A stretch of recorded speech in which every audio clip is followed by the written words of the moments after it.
옆에 분들하고 한번 인사하겠습니다. 주님의 이름으로 사랑하고 축복합니다.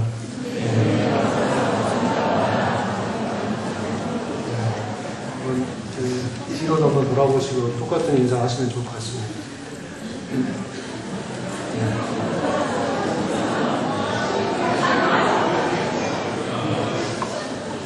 이렇게 뒤돌아보라고 뒤 있는 분 또 돌아봐야 되니까 힘들죠. 얼굴을 마주칠 수 없는 게 뒤돌아보는 것 같은데. 이제 거리에서 구걸하는 사람을 만나면 어떻게 하십니까? 동정어린 마음으로 동전 넣어주면서 내 할 일 했다는 뿌듯함에 뒤돌아서서 오십니까? 아니면 저들에게 돈이 생기면 딴짓해, 담배 사고 술 마시고 저들의 건강을 위해서도 별로 도움이 안 될 거야, 그러면서 지나쳐 오십니까? 오른손이 하는 일을 왼손이 모르게 하라고 해서 은밀한 중에 보시면 하나님 앞에서 해야 하는데 길거리에 많은 사람들이 보고 있네, 그러니 그냥 지나쳐 가야지 라는 생각에 지나쳐 오십니까? 사실 이 이야기는 제가 살면서 느꼈고 그렇게 했던 행동들이었습니다. 오늘 본문은 우리 모두가 잘 아는 내용입니다. 예수님의 제자 두 사람 베드로와 요한이 기도하기 위해 성전에 올라갑니다. 성전으로 들어가는 미문 앞에 나면서부터 걷지 못하는 사람이 구걸하고 있습니다. 다른 사람들은 그냥 지나쳐 가거나 동전 몇 입 동전하듯 던져주고 지나가는 것이 일상이었습니다. 하지만 베드로와 요한은 그를 주목하고 나사렛 예수 그리스도의 이름으로 일어나 걸어라, 나사렛 예수 그리스도의 이름으로 일어나 걸어라 하고 선포합니다. 그리고 오른손을 잡아 일으켰을 때 걷지 못한 사람이 일어나 걸어서 함께 성전으로 들어가면서 하나님을 찬송합니다. 이 사건을 접한 많은 사람들이 심히 놀라워하게 되죠. 본문의 사건을 통해서 우리에게 말씀해 주시는 내용들이 몇 가지가 있습니다. 첫 번째로 사도행전 1장 8절 말씀에 오직 성령이 너희에게 임하시면 너희가 권능을 받고 예루살렘과 온 유대와 사마리아 땅끝까지 이르러 내 증인이 되리라 하시니라. 예수님이 승천하시기 전에 제자들에게 일러주신 말씀입니다. 제자들이 성령의 충만함으로 예루살렘 성전 앞에서 그 역사를 일으키고 있는 것을 봅니다.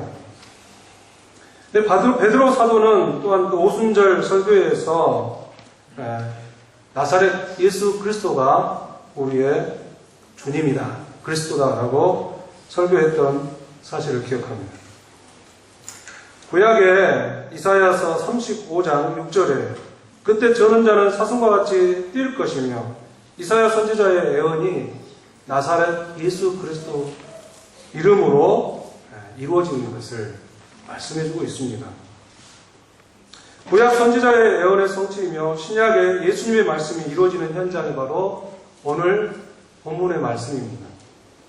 또한 세례 요한이 제자들을 예수님께 보내어 오실 그이가 당신입니까? 하고 물었습니다. 그때 예수님께서 마태복음 11장 5절 말씀에 맹인이 보며 못 걷는 사람이 걸으며 나병 환자가 깨끗함을 받으며 못 듣는 자가 들으며 죽은 자가 살아나며 가난한 자에게 복음이 전파된다 하라. 걷지 못하는 이가 일어나 걷는 것을 통해서 예수님 자신이 메시아심을 말씀해 주셨던 것입니다. 오늘 예수님의 제자들이 나사렛 예수의 이름으로 걷지 못하는 사람을 걷게 함을 통해서 나사렛 예수님이 우리의 그리스도시며 주님이시라고 증거하고 있는 말씀이라는 것입니다. 이런 의미를 가지고 있는 본문의 말씀을 통해서 좀 더 생각해 보기를 원합니다. 1절에 1절을 띄워주실래요? 같이 읽겠습니다. 제9시 기도 시간에 베드로와 요한이 성전에 올라가시되 유대인들이 하루에 3번 기도하는 시간이 있습니다. 아침과 오후 해질녘. 오늘 제9시 기도 시간은 오후 3시 시간을, 제9시 기도 시간은 오후 3시에 하는 기도 시간을 말하고 있습니다. 베드로와 요한은 유대인들의 정기적인 기도 시간에 성전에 올라가서 기도하고 있는 것을 봅니다.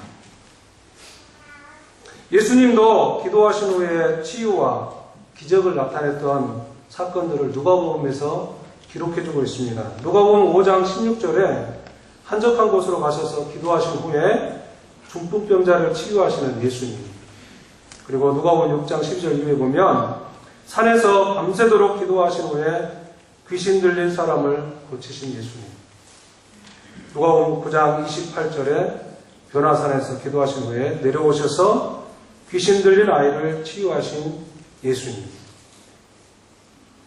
예수님은 기도 외에는 이런 능력이 나타나지 않는다고 우리에게 말씀해 주셨고 가르쳐 주셨습니다.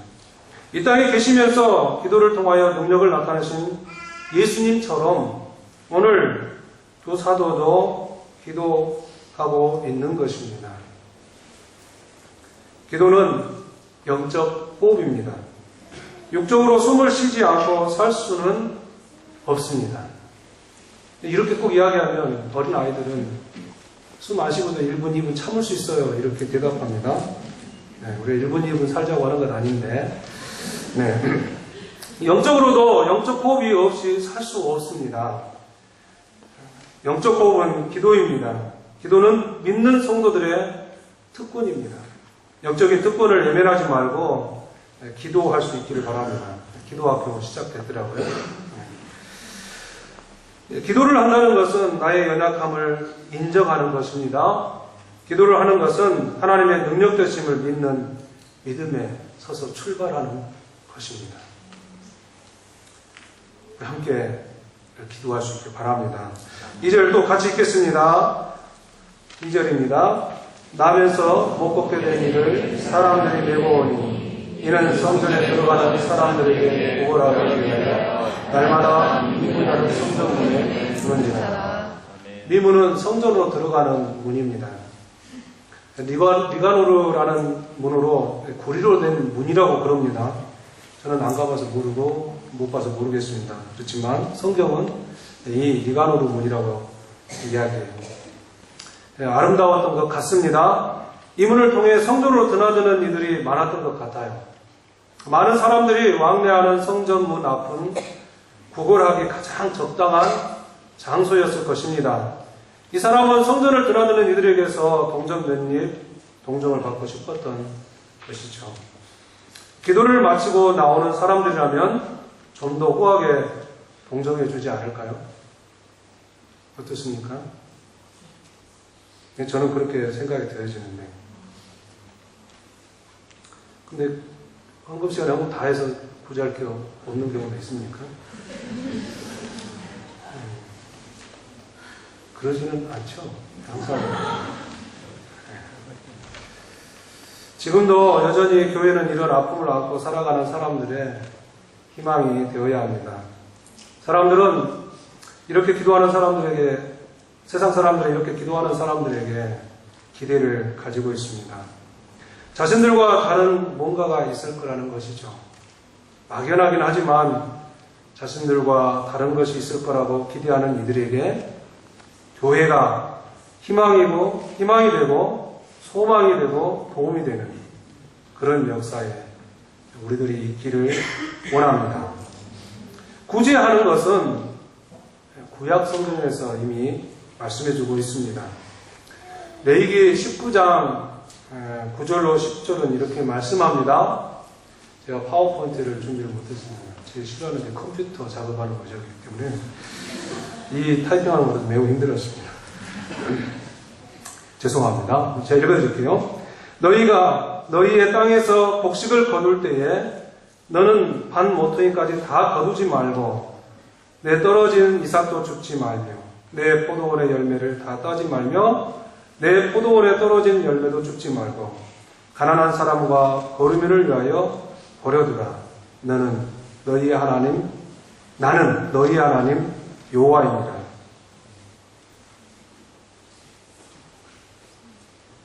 자신들이 수고하여 추수해야 할 것도 남겨두라 이렇게 말씀합니다.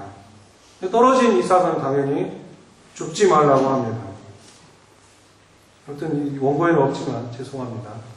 예, 루시 보아스를 만날 때도 떨어진 이삭 줍다가 만나게 된 것이죠. 가난한 사람들을 위해 남겨두라는 것이죠. 가난한 사람들과 거류민들을 위해 남겨두는 마음의 여유가 우리에게 필요한 것 같습니다. 또한 신명기 15장 7절 그리고 11절에도 이렇게 말씀합니다.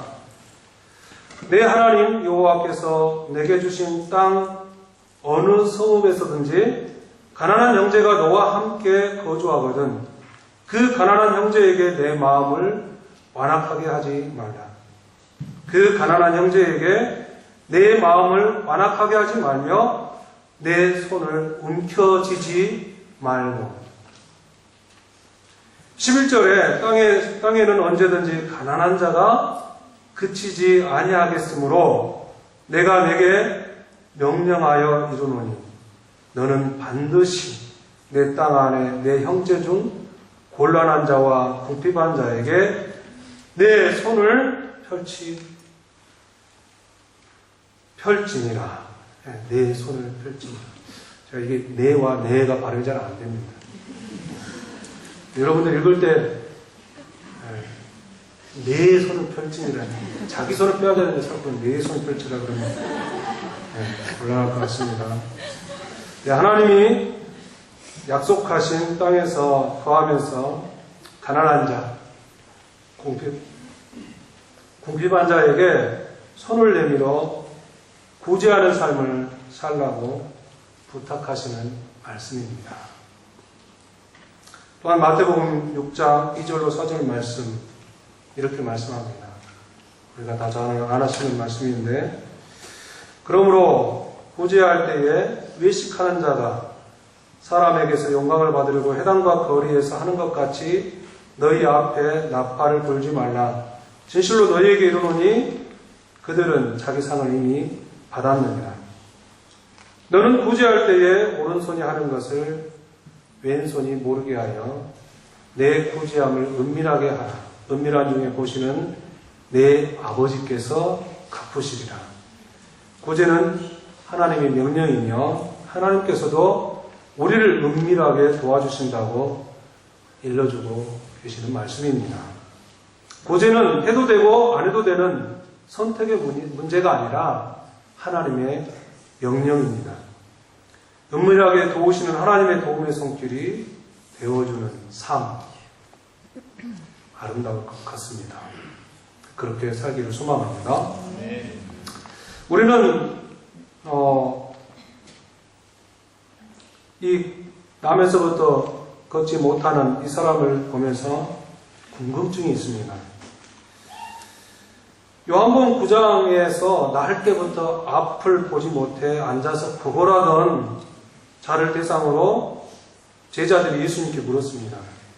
선생님, 누구의 죄로 인한 것입니까? 부모입니까? 자신입니까?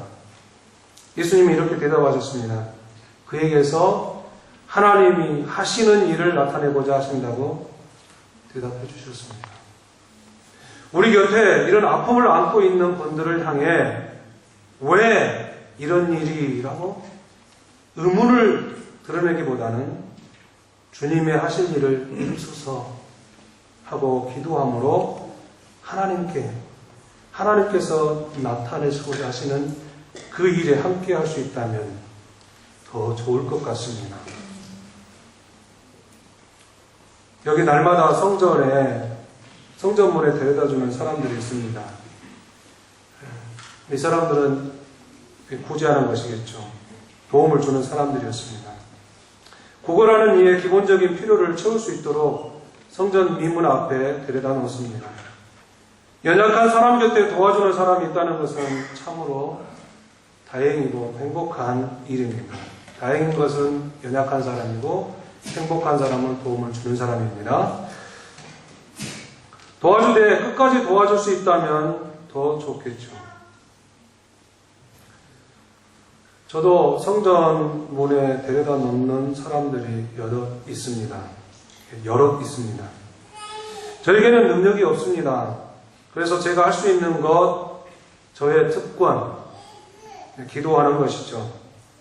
저의 기도의 성전문 앞에 도움이 필요한 이들을 데려다 놓습니다. 주님 도우심을 기대하면서 주님께서 역사하여 주시기를 다만 기도할 뿐입니다. 우리의 기도에 이런 도움의 손길이 필요한 분들 품고 기도하시기 바랍니다. 3절, 4절 같이 읽습니다.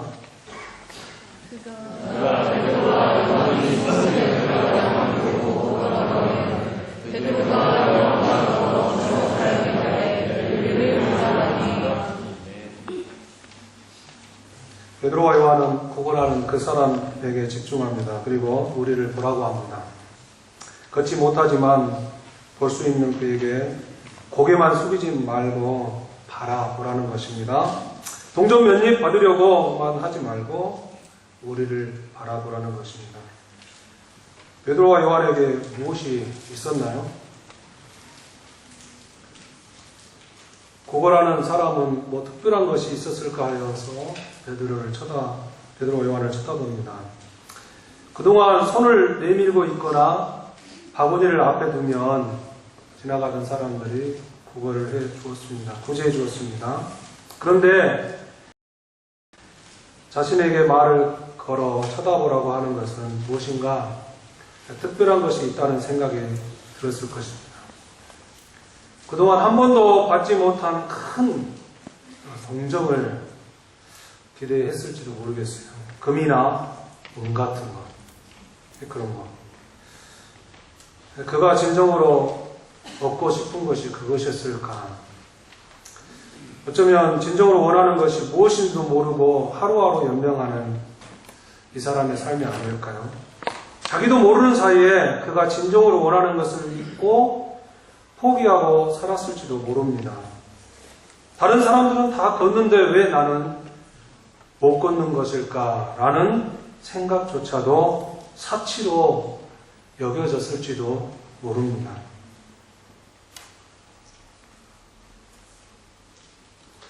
우리들도 진정으로 원하는 것을 놓치고 성전 미문에 앉아 구걸하는 이 사람과 같은 모습이 아닐까요? 매주일 아름다운 공동체에서 아름답죠. 네. 정말 좋습니다. 잘 갖춰진 예배당 아름답더라고요. 저는 늘 위에 그림 쳐다보고 있는데 훌륭하게 짜여진 예배에 맞춰서 예배를 하면서 세상에 물질 더 얻기를 기도하고 있는 것은 아닐까요? 세상 물질을 더 얻으려는 기복적인 그 자리에 앉아 있지 않습니까? 우리는 오늘 무엇을 얻고 싶어 합니까? 예수님을 나의 구원의 주님이라고 부르는 거룩한 성도된 여러분. 진정으로 무엇을 원하고 여기에 앉아 계십니까?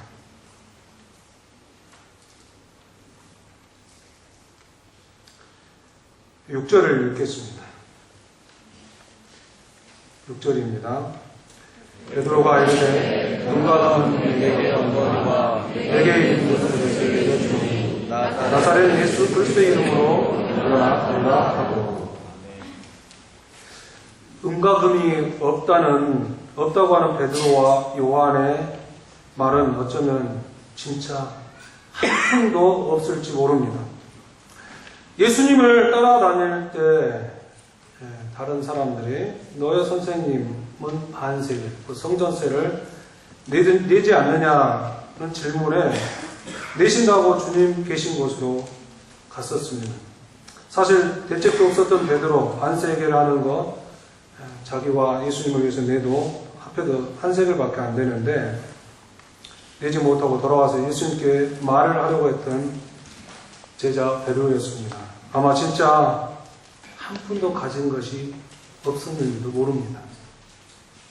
사실 베드로는 한 푼도 없지만 부호자와 혹은 부에 대해서 많은 생각, 묵상을 했던 사람입니다. 아니 베드로만 그랬던 것이 아니라 제자들도 그랬습니다. 제자들뿐만 아니라 유대인들, 유대인들은 부자는 곧 하나님의 축복이라고 믿었기 때문에 부자 이꼬르 하나님의 축복 그리고 구원으로 연결되어져 있었습니다. 그래서 부자가 천국에 가지 못하면 누가 갈 수 있겠는가라는 생각을 가지고 있었던 그런 사람들이 유대인들입니다.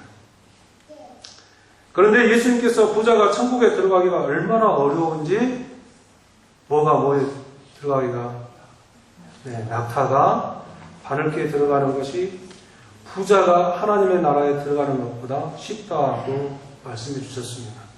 그 말을 들은 제자들이 어떻게 합니까? 매우 몹시 놀라워했습니다. 그동안 한 번도 생각해보지 못했다는 듯이. 그러면 누가 구원을 얻을 수 있습니까? 라고 반문을 했었던 것이죠. 주님을 따르면서도 부에 대한 생각을 내려놓지 못했던 사람이 바로 베드로 제자들이었습니다.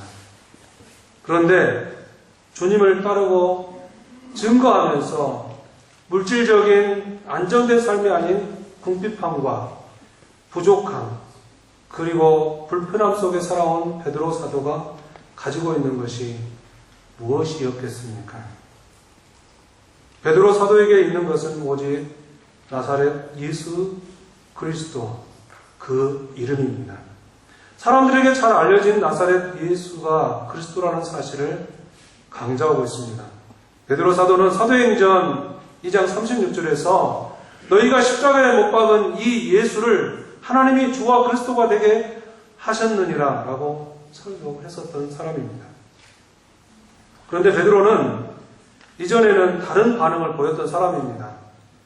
마태복음 16장 빌립보 가이사라에서 사람들이 인자를 누구라고 하더냐 라고 예수님께서 물었어요.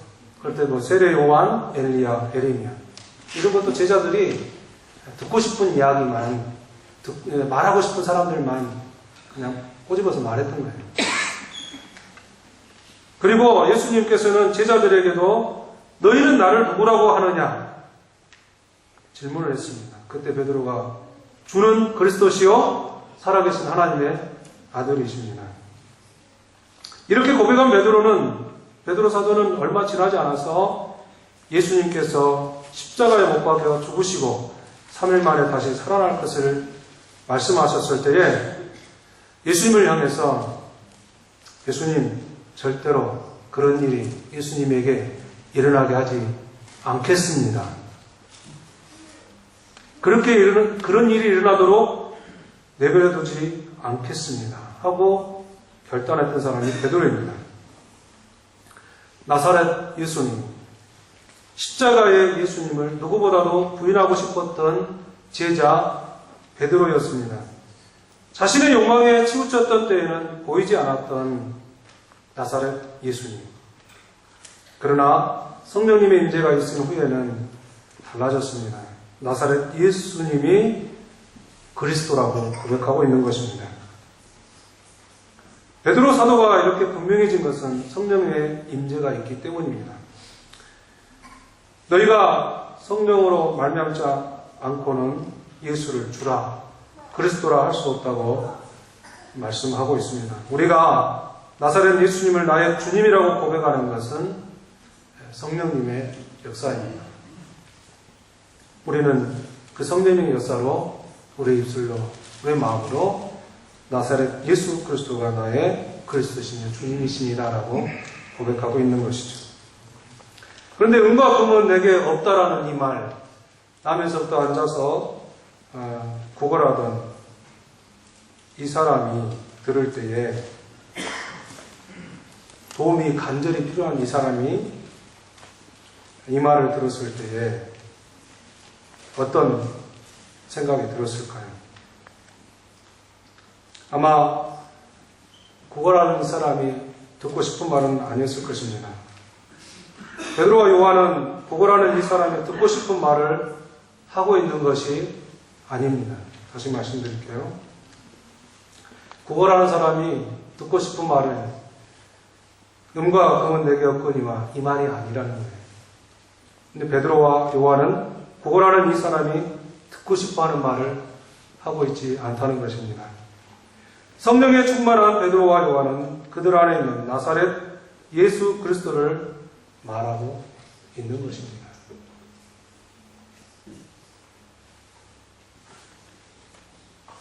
나사렛은 유대에서도 변방에 위치해 있는 곳입니다. 나사렛에서 무슨 선한 것이 날 수 있느냐는 말이 속담처럼 있었던 것을 보면 알 수 있습니다. 예수라는 이름에는 십자가 형틀에 매달려 죽은 사형수의 이름이기도 합니다. 이처럼 나사렛 예수라는 명칭에는 사람들이 원하는 그런 이름이 아닙니다. 시골 출신의 가난한 목수의 아들이라는 이미지와 함께 십자가에서 처형당한 사람이라는 것이 더 강하게 느껴지는 이름이기 때문입니다. 고거라는 이에게 다가서서 하는 말로는 적절하지 못합니다. 여기 다른 사람들보다, 아마 이렇게 이야기하면 좋을 것 같아요. 여기 다른 사람들보다 많은 것을 줄 테니 나랑 같이 사진 한 장 찍으실래요? 네. SNS에 올리게요. 정치하시는 분들은 그렇게 많이 하시잖아요. 네. 나사렛 예수님의 이름으로 일어나 걸어라. 몇 입의 동전의 동정을 기대한 그는 의외의 말에 어떻게 반응합니까? 7절, 8절을 읽어보겠습니다. 7절, 8절 같이 읽습니다. 오른손을 잡아 일으키니 발과 곧 힘을 얻고 뛰어서서 걸으며 그들과 함께 성전으로 들어갔어. 걷기도 하고 뛰기도 하는 하나님을 찬송하니. 베드로는 오른손을 잡아 일으켰다 이렇게 말씀합니다. 베드로는 그의 오른손을 잡아 일으켜 세워줬습니다. 오른손을 잡아 일으키는. 당연히 일으켜 세우려면 손을 잡아 일으키는 것이 아닙니까? 하지만 손을 잡아 당기는 것은 넘어진 자를 일으키는 데 부족합니다. 넘어진 자가 일어날 의지가 없으면 이렇게 세울 수가 없어요. 왜요? 힘센 사람이 이렇게 세우면 되죠. 아무리 힘센 사람이 손을 잡아 일으킨들 넘어진 자가 일어날 의지가 없으면 끌려갈 뿐 일어나지는 못합니다. 축구 경기 중에 이런 일들을 자주 봅니다. 우리 여성분들은, 여자 성도님들은 군대에서 축구하는 이야기 아니니까 걱정 마시기 바랍니다. 네. 축구에서 가끔 쓰러진 선수를 상대팀 선수가 뒤에서 일으키려고 해봅니다. 그런데 일어나지 않습니다. 정말 부상으로 일어날 수 없는 경우도 있지만 대부분은 자신의 팀이 이기고 있을 때 시간을 지연시키기 위해 하는 행동이기도 합니다. 이런 것을 두고 일명 침대 축구라고 그러더라고요. 일어나려고 하지 않으면 뒤에서 부추기고 앞에서 당겨도 안 되는 것을 봅니다. 일어날 의지가 있을 때 두 손을 내밀어 맞잡고 쉽게 일어날 수 있습니다. 오른손을 잡아 그를 일으키는 행동은 예수님께서 친히 걷게 하실 것을 믿는 믿음이 베드로 사도에게 있었기 때문입니다. 만약 믿음이 없었다면 두 손으로 잡아당기거나 뒤에서 부추겨서 일으켜 세우려고 했겠죠. 하지만 베드로 사도는 오른손을 잡아 이렇게 셈을 통해서 자신이 아닌 예수님께서, 하나님께서 이렇게 세우실 것을 믿었던 것입니다. 오른손을 잡아당길 때 걷지 못한 이 사람도 함께 힘을 주었습니다. 그럴 때 주님의 역사가 일어나고 있습니다. 한 번도 걸으려고 생각해보지 않았던 그가 베드로와 요한의 말에 걷겠다는 의지가 있었던 것입니다. 믿음이 생겼던 것입니다. 나사렛 예수 그리스도 이름으로 일어나 걸으라 할 때에 자신이 받아들이기 어려운 말, 듣고 싶어 했던 말이 아니지만 나사렛 예수의 이름으로 일어나 걸으라는 말에 믿음을 가지고 일어났던 것입니다. 나면서부터 걷지 못했던 그가 일어나서 어떻게 합니까? 베드로와 요한과 함께 걷기도 하고 뛰기도 하며 성전으로 들어가며 찬송을 합니다. 사람들은 구걸하는 사람에게 호의를 베풀기도 하고 동전 몇 입 동정을 던져주기는 했으나 성전으로 함께 들어가자고 제안하지는 않았던 것 같습니다.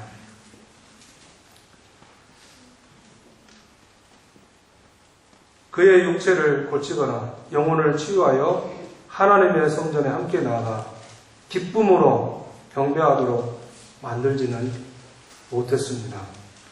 걷지 못하는 사람의 인생에 은과 금은 기본적인 삶을 해결하는 데 도움이 되었습니다. 사람들이 던져줬던 그 동전이 바로 그런 것입니다.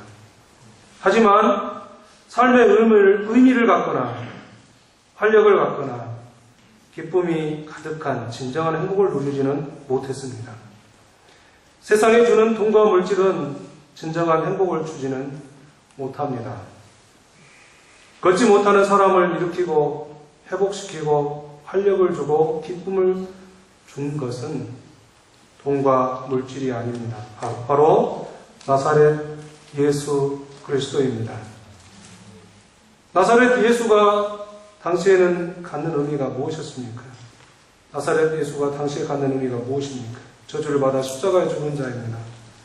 그들이 그 예수님을 조롱하고 욕하며 죽음의 자리로 내몰았던 그분입니다. 그런데 그분의 이름이 능력으로 나타납니다. 그 능력은 걷지 못했던 이에게 진정한 행복을 가져다 준 것입니다. 여기 앉아있는 우리도 나사렛 예수 그리스도의 이름으로 진정으로 행복하십니까? 사람들이 예수님을 만날 때 어떤 변화가 일어날까요?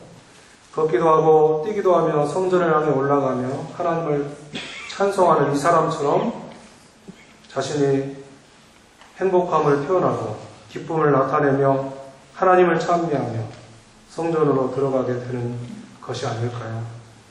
예배하는 자가 바로 되는 것이 아닐까요? 우리에게 걷고 뛰는 것이 특별한 것은 아닐 겁니다. 그러나 남에서부터 걷지 못하여서 구걸하던 이 사람에게는 걷고 뛰는 것이 특별한 은혜가 되었습니다. 나사렛 예수 그리스도 이름으로 회복되었기 때문이죠. 그는 성전에 들어갈 때마다 큰 은혜를 경험했을 것입니다. 걷고 뛸 때마다 큰 감동이 되었을 것입니다. 우리가 예배하러 오면서 이런 감격이 있었나요?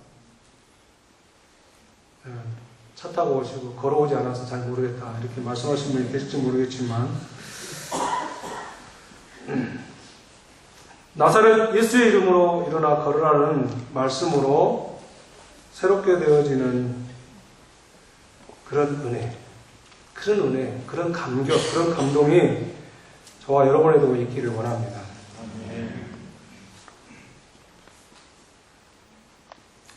이 남에서부터 앉아서 구걸하던 이 사람이 걷기도 하고 뛰기도 하며 찬송하며 성전으로 들어가는 모습을 보면서 사람들이 어떻게 반응합니까?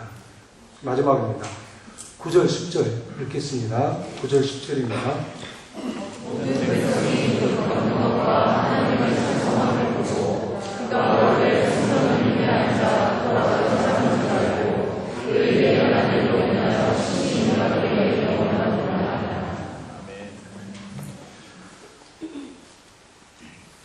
완전히 새로운 사람으로 변화된 삶의 시작을 하는 이 사람. 예수님을 만나기 전과 예수님을 만난 후에 모습이 완전히 달라졌습니다. 사람들은 그 사람이 남에서부터 걷지 못했다는 것을 기억하고 있습니다. 구걸하던 사람이라는 것을 알고 있습니다. 사람들은 그가 하나님을 찬송하는 것을 보면서 도저히 믿기지 않았을 것입니다.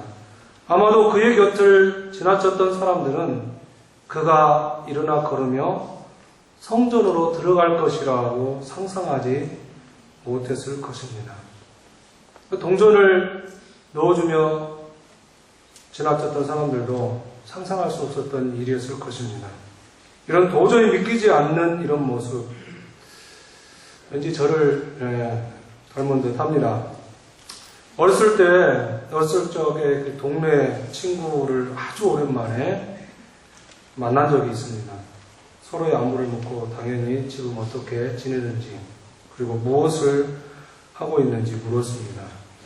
제가 먼저 대답했죠. 목사로서 교회를 섬기고 있다고 했습니다. 그 친구의 놀라는 반응을 제가 다 할 수 없어서 죄송합니다만 굉장히 놀래더라고요. 어렸을 때 저한테 많이 맞았거든요. 아마 저희 어렸을 적 모습이 떠올라서였겠죠. 그 친구만 놀라운 것은 아닙니다. 저 또한 친구의 말을 듣고 믿을 수 없다는 생각이 들었습니다. 교회라고는 없는 작은 산골 마을에서 자랐습니다. 여름방학 때 방학함과 동시에 정문 앞을 나오면 전봇대에 여름 성경학교 포스터가 붙어 있습니다. 몇 월 며칠부터 며칠까지 여름 성경학교. 저는 그게 여름 성경학교인지도 몰랐습니다. 그러면서 속으로 방학인데 학교를 또 가냐 미쳤지 라고 했던 저였습니다. 그런 내가 믿음의 사람이 되었다는 것과 또 그 친구 또한 어느 교회에 집사로 있다는 것을 들었을 때 믿을 수 없는 일은 내게만 있는 것은 아니구나라는 생각이 들었습니다. 어쩌면 지금 우리들의 모습이 다른 누군가에게는 믿을 수 없는 모습일지도 모르겠습니다. 진정으로 예수님을 믿고 변화된 우리들의 삶을 보면서 놀라워할 그들을 생각해 보시기 바랍니다. 또 내가 어떻게 살아야 할지. 걷지 못하여 성전문 앞에서 구걸하던 사람이 걷는 사건은 많은 사람들을 놀라게 했습니다. 그리스도인들이 세상 사람들을 놀라게 하는 것은 가난한 사람들을 도와주는 것, 고아와 과부, 사회의 안정을 위해서 애쓰는 것, 그리고 사회의 정의를 부르짖고 몸을 던져 헌신하는 것, 환경 문제에 관심을 갖는 이런 일, 매우 중요하고 당연히 해야 될 일입니다. 하지만 이것으로 세상 사람들은 놀라지 않습니다. 왜냐하면 그들도 하고 있기 때문에 그렇습니다. 그들이 놀라는 것은 나사렛 예수 그리스도를 통해 새롭게 변화되어 늘 예배의 자리를 찾고 있는 우리들이 아니겠습니까? 진정한 구제는